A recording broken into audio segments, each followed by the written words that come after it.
Hey everybody, Sam Kavaris in the Nimnik Sports Update powered by Budweiser. So at this point, the Florida Gators need one win in order to be a team with a bye in the first round of the SEC tournament. With no divisions, you've got to be one of those first four teams. Florida, with a win against Georgia on Saturday, or a win at Vanderbilt, or a win at home against Kentucky, will qualify as that. So they've got to wait for that. We'll see how that comes together. But certainly difficult with Will You Get out now for the year with a broken foot. Means other guys have to step up. Prather, Larson.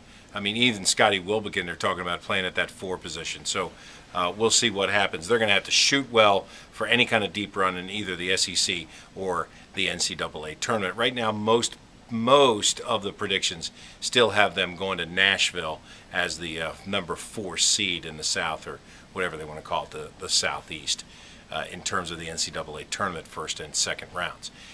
Meanwhile, the Jaguars staff is going kind of back and forth to Indianapolis.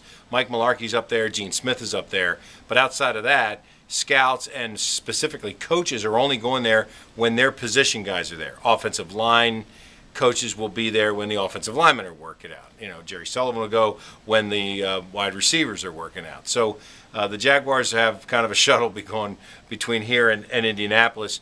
It was interesting to hear Mularkey talk because, first of all, they held Robert Griffin's press conference at the same time, and it was funny because everybody got up and left, and Mike even said, hey, maybe I should go to that. So that was kind of funny. But he did say that a couple of things. One is that they're going to do a whole spectrum of things for Blaine Gabbert to try to make him a more complete quarterback. Not just better receivers or a quarterback's coach or a receiver's coach or better offensive line play or better play selection, but all of that, which is exactly what Gabbert needs. Not just one thing in his head to fix, but a more comprehensive idea about how he is going to become a better quarterback in the National Football League, and Mularkey's put together the right staff for that. In addition to that, he has spent a lot of time in the last couple of weeks meeting with his staff, kind of deciding what a Jaguar player should look like, what kind of intangibles he needs to have, what sort of measurables, as they like to call them, he needs to have when the Jaguars decide that they're going to either draft him or sign him as a free agent. So it'll be very interesting to see as this develops over the next month and a half, 2 months, who they draft, who they sign, and how those guys fit into what the Jaguar mold is.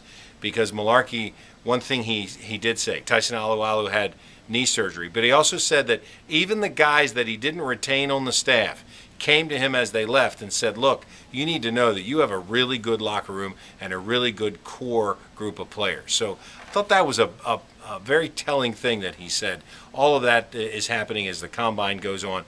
The Jaguars will have their first veterans camp coming up on April the 16th. Big weekend at Daytona. Weather's going to play a factor. Truck race was wild. Danica Patrick wins the pole. It's great racing. Hope you're enjoying it. We'll update you on that as the weekend continues. I'm Sam Kavaris. That's the Budweiser. That's right. But that's the Nimnik Sports Update. Budweiser on the brain because they have a new thing for 2013 with Daytona. But anyway, that's the Nimnik Sports Update, powered by Budweiser.